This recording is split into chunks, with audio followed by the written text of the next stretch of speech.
겸사겸사해서 근데 종교와 관련성을 얘기를 해줘야 돼. 종교와 관련성은 그 프로테스탄트적인 그거에서 결국 노동관이 나왔으니까 그게 물론 지금 현대사에서도 많이 사라졌다고는 하지만 여전히 남아있는 그 직업들도 많다고 생각을 해서 그런 의미에서 연결할 수 있지만 네. 예, 논평조가 얘기할 것인지도 모르겠는데 내 생각에는 어떤 면에서 그 노동관은 그 배버식으로 하면 종교에서 출발했지만은 이제는 종교보다 어느 정도 독립된 단계야.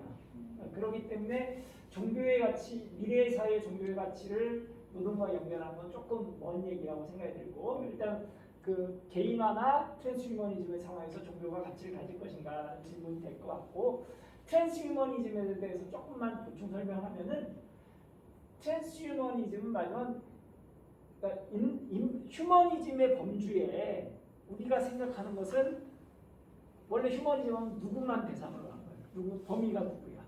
인간? 인간이지. 근데 인간의 범위를 넘어선 존재에 대해서도 휴머니즘적인 생각을 하는 게 트랜스휴머니즘이고 그 대표적인 게 어떤 기계 혹은 그 만들어진 컴퓨터에 의한 어떤 인간의 모습을 띈 다른 존재들이야. 대표적인 여러분 그 트랜스휴머니즘과 관련된 대표적인 영화가 블레이드 러너 같은 영화가 있는 블레이드 러너라는 영화 혹시 아나? 들어봤어. 그게 굉장히 이제 그 성부적인 영화인데 거기서 보면은 뭐냐면 그 내용이 뭐냐면 그러니까 사이보그가 인간 대신해서 많은 활동을 하는 세계이거든. 근데 사이보그가 그러니까 그 마지막 유효기간이 있어. 인간은 막 죽음이지. 유효기간이 있으면 폐기가 돼야 하거든. 근데 그거를 피해서 도망치는 사이보그들이 있는데 그것을 잡아서 폐기하는 게 주인공의 역할이야. 그런데 그 상황 속에서 그 사이보그적 존재가 사랑의 감정도 느끼고 그 다음에 또 진행하면서 그 쫓아서 그 폐기하는 역할을 했던 그 주인공이 그 원작에서는 해리슨 포드가 그 주인공 역할인데 브레이드 러너는 그 리메이크도 됐어요. 그래서 최근작은 누가 주인공인지 모르는데 본인이 사이보그일지도 모른다는 생각을 해요. 영화 속에서. 그러니까 인간과 기계의 경계가 어떻게 되느냐라는 것에 대한 고민을 하게 하거든. 그리고 기계가 과연 감정을 느낄 수 있는가 뭐 그런 얘기를 하는데 그게 일종의 트랜스휴머니즘의 주제들이에요. 그러니까 금방 얘기해서 보면 인간이라는 존재가 다르게 생각될 수 있는데 그런 사회에서 종교 가치를 지닐 것인가에 대한 문제 제기는 가능하다고 생각이 듭니다. 거기에서 뭐 그 조원들의 의견은 뭐 특별하게 어떻게 나온 게 있어요? 문제에 대해서 팀원들과 토의를 해본 결과 그래도 미래에는 종교의 가치가 있을 것 같다라는 결론이 나왔습니다. 왜 어떤 의미에서? 한 학우님이 그 책을 하나 얘기하셨는데 그 저명한 미국의 심리학 저널리스트인 매슈 허트슨의 왜 우리는 미신에 빠져드는가라는 책이 있다고 합니다. 거기서 그는 마술적 사고라는 표현을 통해 마술적 사고가 우리에게 통제감, 목적의식, 세상과 연결된 느낌, 삶의 의미를 준다고 이야기합니다. 이런 것들 없이 이성만 강조하다 보면 건강한 정신 상태를 유지할 수 없다고 합니다. 그래서 아무리 개인화되고 뭐 혼자서 산다 이래도 삶의 의미나 뭔가 목적 의식이나 이런 게 없이 그냥 이성적으로만 살 수가 인간은 그렇게 살 수가 없다라는 의견이 있었고요. 또 다른 의견으로는 미래 사회 아무리 인간이 막 뭘 개인화되는 미래 사회조차 그 어떤 방식으로든 사회생활을 하는 상호작용이 일어날 것이라는 의견이 있었습니다. 그래서 옛날에는 놀이터에서 놀던 아이들이 기술 발달에 따라 이제는 PC방에서 놀고 또 최근에는 코로나 때문에 자기 집에서 디스코드라는 그 플랫폼을 이용해서 소통해서 놉니다. 그래서 미래에도 기술의 발전에 따라 소통하는 방식이 크게 개선될 것이므로 가상 공간에서 같이 활동하고 사회적인 상호작용도 계속 할 수 있다고 생각합니다. 그리고 대표적으로 스티븐 스필버그 영화 중 하나인 레디 플레이어 원이라는 영화가 있는데요. 그 영화에서도 가상 공간에서 그 친구들과 함께 어울리면서 노는 게 나옵니다. 음. 그런 모습을 통해서 계속 미래에서도 그래도 종교의 가치가 이어지지 않을까라는 형태는 좀 형식은 좀 바뀌지만 그렇게 생각한다. 좋습니다. 네. 자, 지금까지 내용 발표 잘 해줬고 그 다음에 토론 주제도 잘 설명을 해줬습니다. 자, 여기에 대해서 우리 논평 중에 논평을 들어보도록 하겠습니다. 자, 끊고